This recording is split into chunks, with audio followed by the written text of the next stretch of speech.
मराठवाड्यात मान्सूनच्या विलंबामुळे खरीप हंगामावर गंभीर संकट ओढवलंय। जूनचा अर्धा महिना उलटूनही पावसाचा पत्ता नसल्यानं पेरण्या खोळंबल्या असून शेतकरी हवालदिल झालेत। 11 प्रमुख धरणांमधील पाणीसाठाही 34% पोहोचल्यानं भविष्यात पिण्याच्या पाण्याचा प्रश्न गंभीर होण्याची चिन्ह आहे।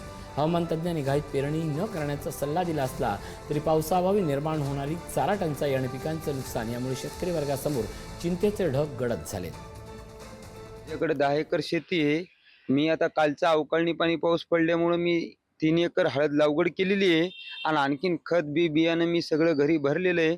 पावसाची आतुरता लागल्यामुळे आम्ही आता ज्यावेळेस पाऊस पडेल त्या वेळेस समजा आम्ही पेरणी करण्याच्या तयारीत आहोत।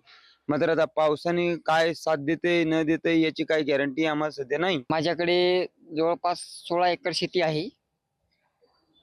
आता आमची पूर्ण तयारी नांगरणी वखरणी पूर्ण झालेलं आहे। बेड मारून ओके आहे आम्ही। आता मृग नक्षत्र लागून 5 दिवस झालेले आहेत तरी पाऊस नाही। आमच्या बेड मारून ओके आहे आम्ही। आता लगेच पाऊस पडला की आम्ही आमच्या पेरणीच्या तयारीत आहोत।